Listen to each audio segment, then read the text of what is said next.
Hi friends, today we're going to continue to talk about story elements, and we're going to talk about characters, problem, setting, and solution. And the story that we're going to read today is The Three Little Superpigs by Claire Evans. The Three Little Superpigs, written and illustrated by Claire Evans. Once upon a time, there were three little pigs who captured the big bad wolf in a house made of bricks. The hungry wolf fell down the little pig's chimney into a big pan of boiling water. He huffed and he puffed, but it was no use. He had fallen right into the pig's trap. "I'll get you one day, little pigs," the angry wolf shouted as he was carted off to prison. With smiles on their snouts, the three little pigs waved goodbye to the big bad villain.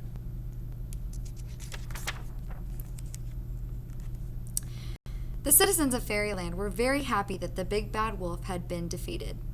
The little pigs were awarded special superhero status and became known as the Three Little Superpigs. Working together, they all rebuilt the whole town out of bricks to keep everyone safe. "We love you, Super Pigs." From that moment on, the Super Pigs spent all their days being heroes and enjoying their newfound fame. When they weren't greeting their fans, they were fighting crime and stopping nursery rhyme bad guys.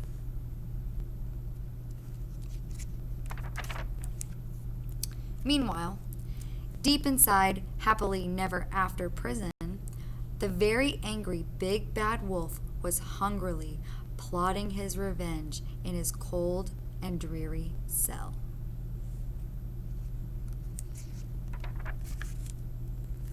A few weeks later, the Super Pigs were called to investigate a new crime.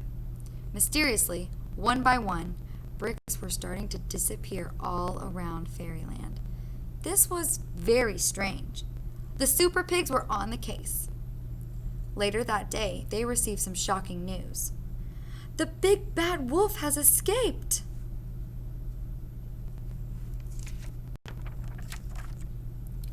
The residents of Fairyland were scared and once again turned to the Super Pigs for help.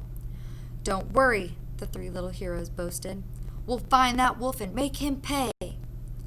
The three little Super Pigs hunted high and low, far and wide, and long and hard, but the big bad wolf was nowhere to be seen.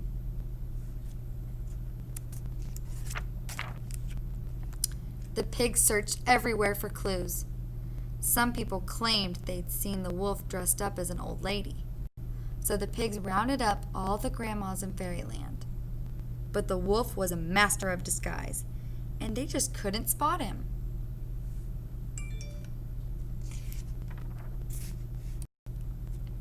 Every day, more and more bricks disappeared from Fairyland. As night fell, the whole town locked themselves indoors, too frightened to go out. They hoped the Super Pigs would find the wolf soon. He was up to something big and bad. Back at home, the first Super Pig was relaxing when he sensed something strange. "The big bad wolf!" cried the Super Pig. "I don't need to huff. I don't need to puff. And I don't need to blow your house in, because I'm already inside," replied the pointy-eared wolf. The pig ran out through the front door, but he was met with a terrible surprise. The cunning wolf had built a gigantic wall around the Super Pigs' houses, using the stolen bricks from Fairyland. The Super Pig was trapped. Attempting to flee, the Super Pig tried to climb the brick wall using a ladder from the side of his house, but it was too short. "Gotcha!" sneered the wolf as he captured the helpless pig. Unaware of the danger, the second Super Pig was at home polishing his metals when suddenly spotted something out of the corner of his eye. "The big bad wolf!" shrieked the Super Pig. "I don't need to huff. I don't need to puff. I don't need to blow your house down, because I'm already inside," growled the wolf. With a huge scream, the terrified Super Pig quickly ran outside and into the enormous brick wall.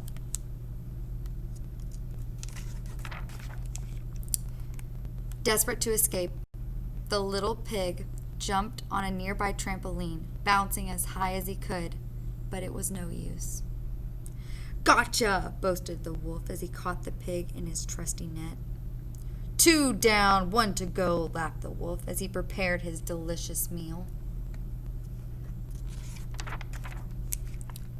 The third Super Pig had heard all the commotion and was busy hatching a plan when the big bad wolf suddenly appeared at his window. The Super Pig grabbed his gear, raced straight out the front door and down the path as quickly as his little legs could carry him. Working quickly, he freed his captured brothers from their tight pastry blankets, but it was not quick enough. "Ha, ha, ha! There's nowhere to run and nowhere to hide.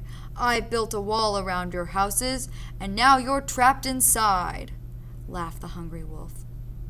"You're no Super Pigs. You're my dinner." "I don't think so," shouted the third Super Pig. He whispered to his brothers, "Ready, set, let's go!" And in a flash, they blasted off, high into the night sky. The clever brother had outsmarted the silly wolf again, using his jetpack invention to save the day. The Super Pigs had left the big bad wolf trapped in his own self-built brick prison. The angry wolf raised his fist. "I'll get you yet, little pigs!" Up in the sky, the three Super Pigs laughed out loud.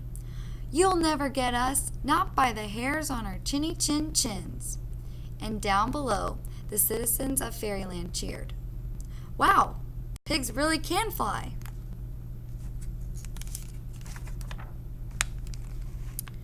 The three little pigs had saved Fairyland from the big bad wolf once again. They truly were superheroes. Hooray for the three little Super Pigs! The end? And now it's time for us to talk about our story elements. Let's talk about the characters first. The characters that we saw were the Super Pigs,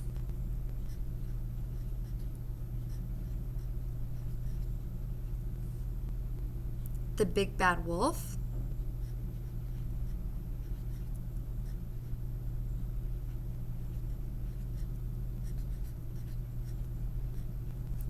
and the people of Fairyland. So I'm going to put townspeople.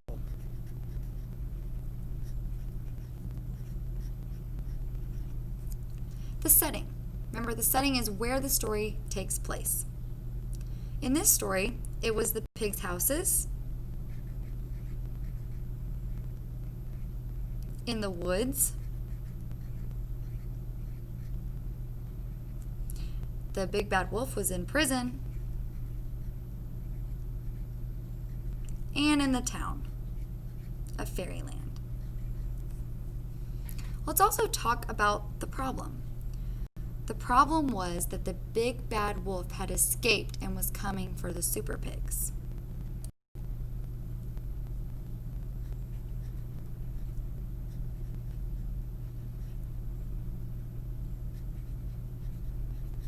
So the big bad wolf escaped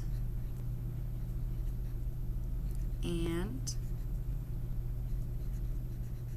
came after these Super Pigs.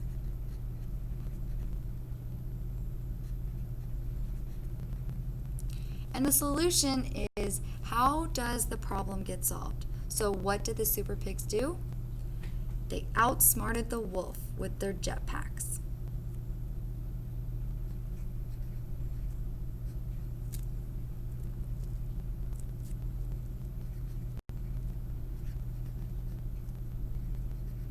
So the pigs outsmarted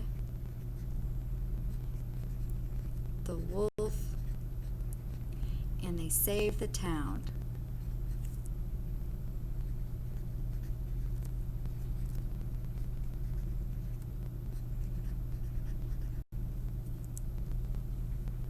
Great job today, guys.